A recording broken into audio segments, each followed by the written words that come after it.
Hey, how's it going? This is Johnny Kelly from O Negative, Danzig, Rex Brown, Silvertomb, a bunch of other bands, and you're listening to Metalhead Alliance.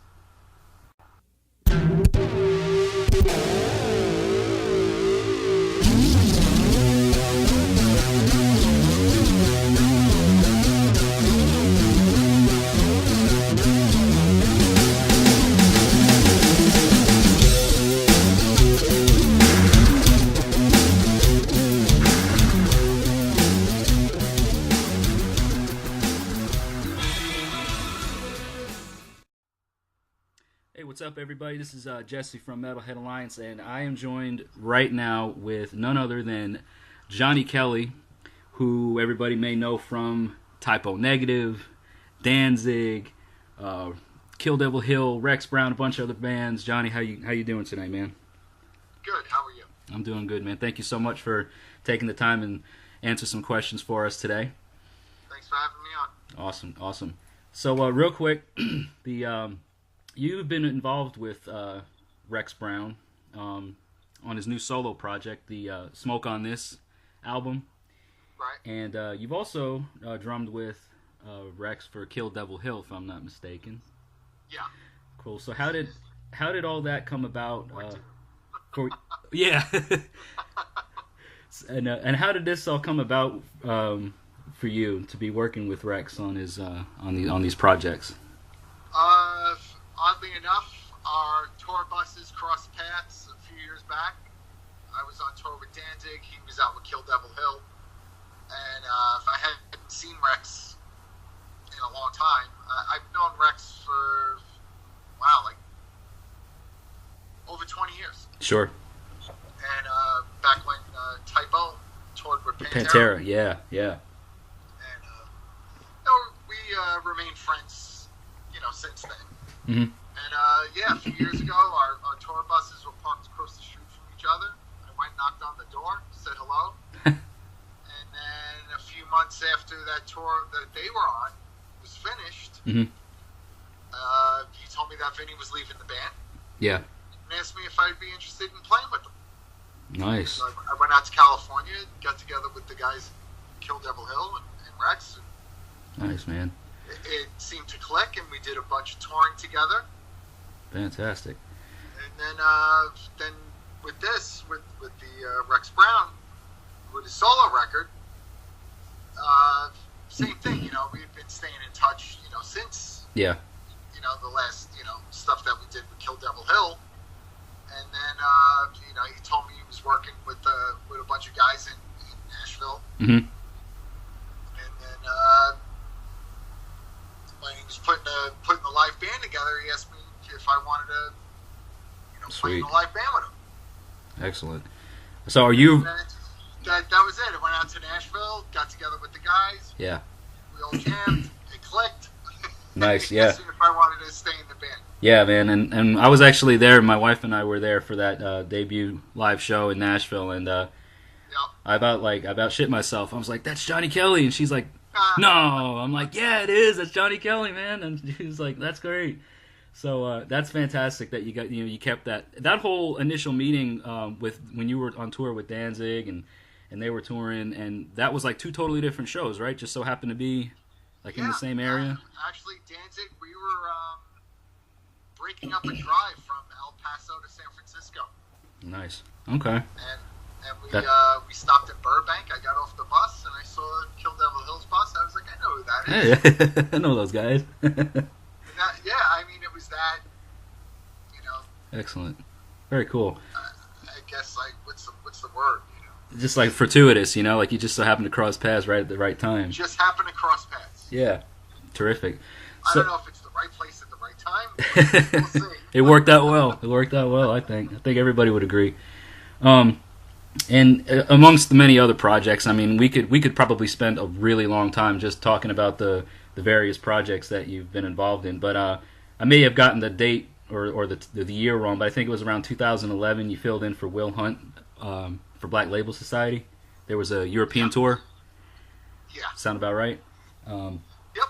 How was that experience in terms of playing in Europe? I'm sure with the other projects. You been there before and everything. How was that in comparison to other European shows that you've played? Well, when you're touring, and like I've had the good fortune of being able to tour Europe, or it goes to the same for the States too. Like, to tour with different bands, it's really the company that you keep that really makes it special, or it's going to make it miserable. Right. And touring with Black Label, actually, that was a great experience. I mean, it was really chaotic because the whole thing happened so fast. Yeah. Like with do you remember what? With covering for Will Hunt. Yeah. And everything, it was like getting a phone call and a few days later on a plane. Wow. Going overseas, and it was a lot to absorb in a very short amount of time. Yeah. I can imagine. I mean, their band and their crew, they were all great guys. Mm-hmm. And it was a lot of fun. Once the whole shock of everything, after like the first few shows, it started to settle in a little bit. I was getting a little more comfortable. Yeah, I can imagine, especially just jet lag and just everything else, just getting ready for something like that on the spur of the moment. With so much going on, I wasn't even thinking about jet lag. I was thinking about where I was. Right. That's got to be a tremendous feeling, no matter how many times you've done it. I would imagine so. It was really exciting. It was great. Now going to you and your drumming with Danzig, on and off. About 15 years, you'd say? I started playing with Glenn in 2002. Nice. Now, you've shared drum duties on the new album, the Black Laden Crown, the new release that came out this year. Danzig record, yeah. I'm on a couple of tracks. Who else is on there? Do you know? Oh, jeez. It's a bunch of people, right? Drummers all yeah. Together. Yeah. I know Joey Z did a couple of songs. Nice. Carl Rockfist. Oh wow. Who's he played with Glenn briefly. Yeah. He plays drums for Michael Monroe. Oh, okay. Wow. Yep. How was working with Glenn? I've heard different things. It's cool. I've been doing it for so many years now. Yeah. Like, I think things have gotten a little bit more.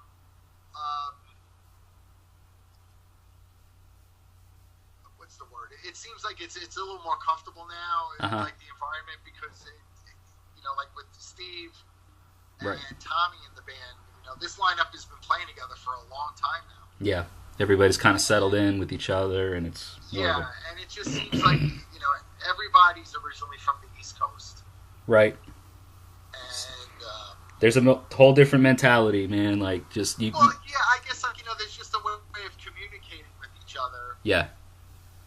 Oh, I know, because communication. Like for instance, my wife, she's from Tennessee. I live in Tennessee now, but I'm originally from New York. And sometimes, the way I say things, or the way I communicate to her, she's like, "Why are you being such an asshole?" I'm like, I'm really not trying to be. It's just, I don't know what it is, but I guess it's just a. There's a dynamic. Yeah, exactly. You understand. And that dynamic now is a little, like it seems like everybody seems more in tune with each other. Gotcha. Cool. But I've always had a lot of laughs with it. Like if I was unhappy, I wouldn't do it. Right. I feel like that's the best way to be. Just up front. Don't do anything that you wouldn't be happy doing. So tell us. You can make money doing. You can earn a living and make money doing anything. Right. Might as well do what you enjoy. So tell us a bit about now this new project, Silvertomb. You guys are. I know there's members of Agnostic Front involved with this, and this is kind of like so give us a little bit about how did this whole thing kind of come to be. Really, it started out. It was we were working under the assumption that like whatever we were doing next, it was just going to be a continuance of Seventh Void. Yeah. And which I love, by the way. Yeah, the guitar player Matt, he left the band a few years ago. Mm-hmm. Everything now is like now when I talk about Seventh Void, it's all in years. Yeah. Weeks or And I think I first learned about those guys, a few years ago, Matt, the guitar player, he left Seventh Void, and we really weren't sure. We really weren't sure for a long time, what we were doing, if we were going to continue as a band or, whatever. But we were getting together, we were working on new music, and then we brought Joe into the band. Right. We had been working with Joe for a long time, and then it was, again, under the assumption that it was just going to be Seventh Void. Mm-hmm. And then we decided to bring in Juice, and he plays keyboards, plays guitar, he sings. Mm-hmm. So we were, now that we had a guitar player in the band, then it seemed like it was necessary to, the music was changing. It was taking a little bit of a different direction with having a keyboard player in the band as well. That it was starting to become something different than what Seventh Void was. So we just decided that it was, maybe in the best interest of the band and the songs that we were working on, that we just changed the name of it. Very cool. And I've heard some stuff online. It's very kind of a little stoner doom type stuff. Is that what we can expect? I wouldn't want to classify it as stoner doom, because it doesn't necessarily take on that kind of mindset all the time. Yeah. But I think it's heavy as fuck. Yeah. So that's cool. Yeah, hell yeah. I'm definitely looking forward to hearing more of it. Any projection that you can give right now as far as when, a single might be coming out? Or... Every time I say something, everything always changes with that. It's like, well, it could be a couple of months. Could be, yeah. Who knows? I'm hoping, now that everybody's starting to put their best effort forward to make something, to try to whatever. Now it's like to get the ball rolling. Right. Well, we'll definitely be keeping an eye out and an ear out for that, because I know I'm stoked about it, and a lot of people, you have a lot of support backing that. It so. seems like everything's been pretty positive since we made the announcement that there's a new band. Yeah. And that's great. It's certainly motivating. Definitely. So I'd like to go back a little bit now, Johnny, and talk about some typo years of things. Going back to your involvement with the band, you came around and replaced Sal in '94, I believe, right? 93. Bloody Kisses had just been released. Yes. And it was just a couple of months, and then Sal decided to leave the band, and then I joined. But we didn't start touring or anything like that until '94. Okay. And I was in the band. I was in the band a few months before we actually did anything. We were playing locally. Sure. We were playing playing in Brooklyn, Connecticut, Jersey, stuff like regional that. Stuff. Yeah. And what about I was just kind of curious about how did the involvement with you? Had you known the guys? Pete and all these guys. I mean, Kenny and I, we had played in a band for a few years together before he joined Typo. Mm-hmm. Sal and I have been friends since, I don't know, I think Sal was 13, 14 years old when I met him. Nice. And I knew Peter from the neighborhood, and I knew Josh from the area too, because he had a recording studio, and everybody would do their demos at his studio. Sure. So I had known, I knew everybody in the band for a long time before Typo was even a band. I was friends with all of them. That's great, man. So it's like a bunch of families. When Typo got back together, when Typo started. Right, when it finally took off. When Typo started, I had worked for the band a couple of times too. Oh, really? Van or, You were the drum tech, weren't you? Was that? Yeah, for a couple of shows. It wasn't like a tour or anything like that. Yeah. They had one show in California, so I drove with them cross country to California. Nice. Then another time there was a show in Atlanta. We drove down to Atlanta for one show. Wow. And I think there was one show in Staten Island or something like that. I teched for them also. But it's not really fair to text to say that I text for them. Yeah, because you were just, I mean, everybody was, like, you're just a bunch of guys, just friends. Drank their beer. Right. It's not such a bad gig. I drove. I'm like Rain Man. I'm an excellent driver. Can you give us, I mean, everybody in the band, I'm sure you were close to, of course. I mean, when everybody thinks about Peter, man, when I found out what happened, it broke my heart, you know. And can you give us some fond memories that you had shared with Peter while he was around? You know, like a lot of stuff. A lot of times, you know, Peter was very much, you know, like the class clown. You know, always, you know, joking around or like, you know, doing something, you know, goofy, something that would be very much out of character that most fans would expect when they saw, like, you know, the image that was portrayed of Peter. Sure. You know, 90% of the time he really wasn't like that. He just had that persona for the sake of the music and stuff. It was an extension of his personality, but it wasn't the primary, you know, focus. Wasn't really who he was. He was very much a clown. Aw, that's cool to hear.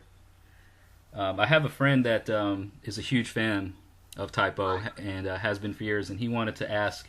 His name is Cody, and he said that if you could say something to Peter, you know, if he was still around, you know, if he showed up, what would be something that you tell him? What would we say? You know, we're ordering Chinese food. What do you want? I got it. Here's a funny Peter story of Chinese food. Okay.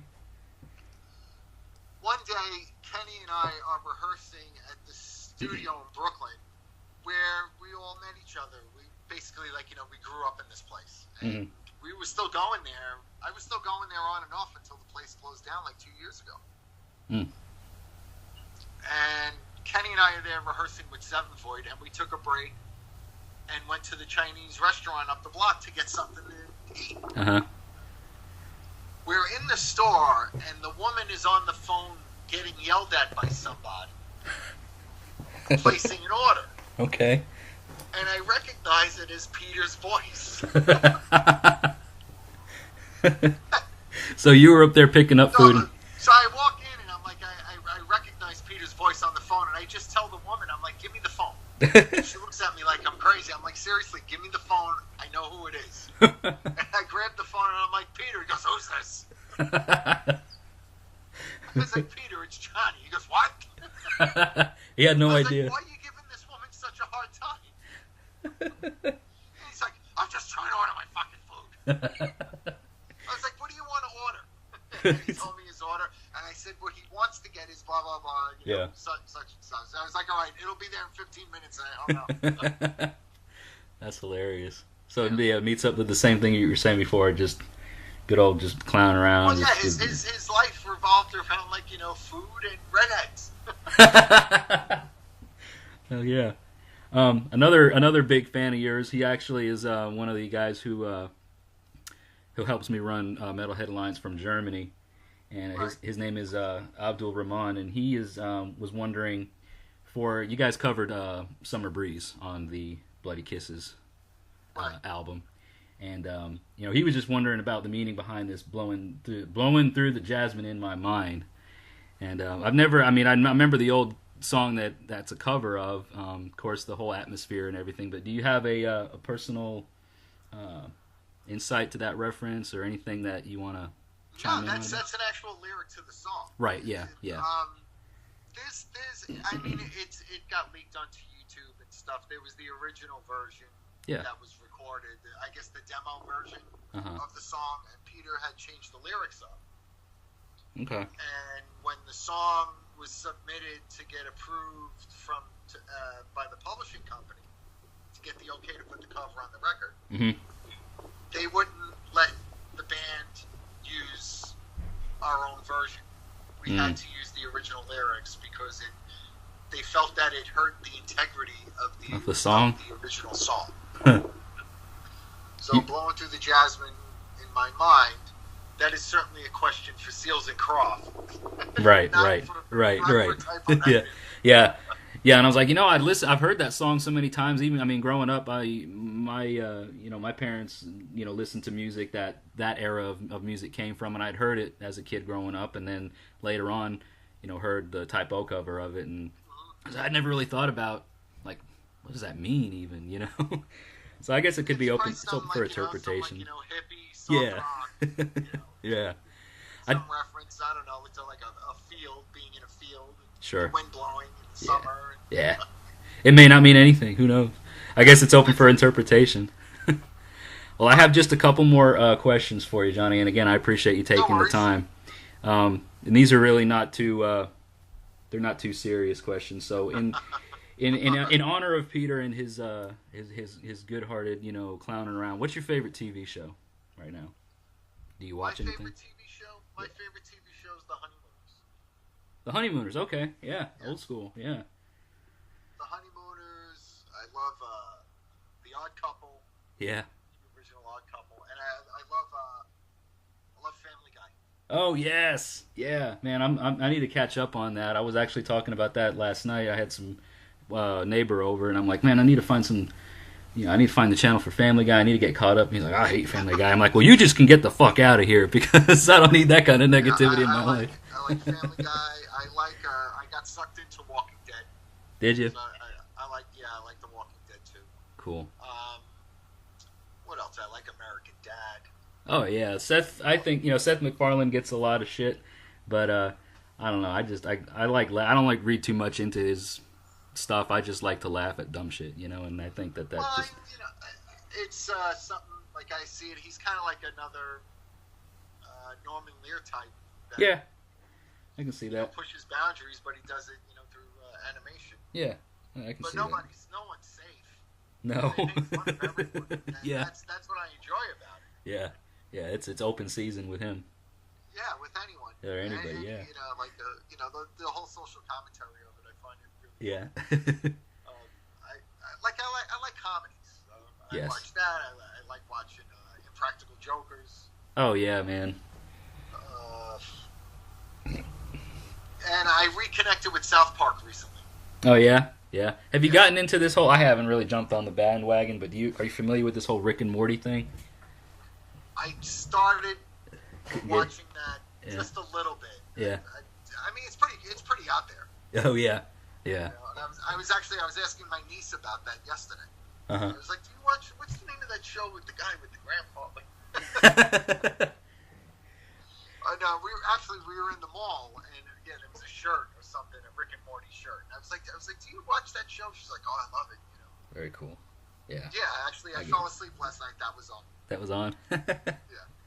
Right on. Well, last question I've got for you, Johnny, is when you're home. When I say home, I don't think you live in Brooklyn anymore. But when you're back in Brooklyn or in the area, what are some of your favorite places to eat when you're back home? I just moved to Texas. Okay. Well, that's a jump. I mean, like that's quite a culture shock there. Yeah, it is. For sure. But when I'm home, I want to go to Lenny and John's Pizza. Thank you. Yes. Thank you, man. That is where I definitely will want to go. I'm not sure when I get home because I'm going home in like 2.5 weeks. Uh-huh. Going back up because playing at Ride for Dime. Yeah. And then there's another fundraiser that I'm playing at Dingbats the following night for I think it's for MS or muscular dystrophy. Uh-huh. I think that's great, man. I think that's great that you're involved in stuff like that. As much as you've accomplished and as much as as much credit as you've got and everything, and that you're still, a part of, good benefits and things that raise awareness and things that are good for, people and stuff. It's fantastic. It's really not much of an effort, Right. It's if anything, whatever I'm getting to, whatever, donate my time. Sure. Hopefully people come to these shows and that they're successful and that we're able to raise money for this. Yeah. Right. Which is the goal. I just don't want to have my friends calling me up saying, "Hey, dude, can you get me on the list?" Oh man, do you get that a lot? Does that happen a lot? Well, still sometimes, depending on the show, but I mean, not for a fundraiser. Yeah. No, I would hope not, because I mean that would be kind of hell, man. That'd be kind of shitty. just, to, Totally would. just to be honest, you know. Yeah. You know, it's one thing, like, you know, whatever, if I'm bringing my wife or I'm, like, you know, bringing my kids with me or something like that, you know, that's a little different. But, like, you know, just have a couple of my friends say, hey, you know, you're in town, you put me on the list. Yeah, right. No. Wow. You could pay the cover, whatever it is. It can't be that much. I mean, shit, you. Right, it's not. I think they're like $20. Yeah. Half a tank of gas some days. But. You know, I'm hoping that when I'm there, you know, I want to get into Brooklyn. And when I don't get to go back up. I'm originally from East End of Long Island, but my folks live in the Orange County area. And whenever I get a chance to go back there, that's like, there's a place on Long Island out in Riverhead. If you're ever out that way, it's called Carlo's Brick Oven Pizza, man, and you got to check it out. And I haven't been out to Riverhead in a long time. Yeah, it's fantastic, and it's been there, man. Like I was eating there when I was a kid, and I was just up there earlier this year, and they're still there, and it's still open. And I was like, I need to get me some slices here because there's nothing else like it. And so I definitely feel you there. When I'm ever back there, that's the first thing I usually go for is pizza. Yeah, Lenny and John's is like that too. It's been there since I was a kid. It's right. in the whole neighborhood. Yeah. I'm gonna have to make time at some point to get to Brooklyn because I'm gonna want to see my brother. All right, cool, man. Because my brother still lives there. Oh, good deal. Well, fantastic. Johnny, man, that's all I've got. I guess what we will look forward to is some new Silvertomb here in the hopefully near future. We're going to be releasing some more little clips of other material. Right. And you guys are playing Ride for Dime, right? Yeah, we're playing Ride for Dime. So, fantastic. Hopefully this whole thing will get moving soon and we'll have the record out. You know. Man. Well, congratulations on the success with the Rex Brown record and with everything that you've been a part of, and best of luck to you with the new Silvertomb project, and we're definitely looking forward to that. So everybody that's listening now, if you're in the area, you're going to be traveling, check out Silvertomb's. Is this your debut live performance at Ride for Dime? Yeah, this is the first show with the band. Nice. With the new band. Excellent. And it seemed like an appropriate. Oh yeah. Situation to debut the live band. Well, excellent, man. We're going to link it in the video too, so people that are listening to this that can actually follow the event. I'm sure it's all over social media. We'll link it in the comments. So everybody listening, just check down in the description of the video for the Ride for Dime event, where Johnny Kelly will be playing with Silvertomb. So go out there. I'll be playing a lot that night. Oh yeah. I'm also playing with this band called Frost Metal Coalition.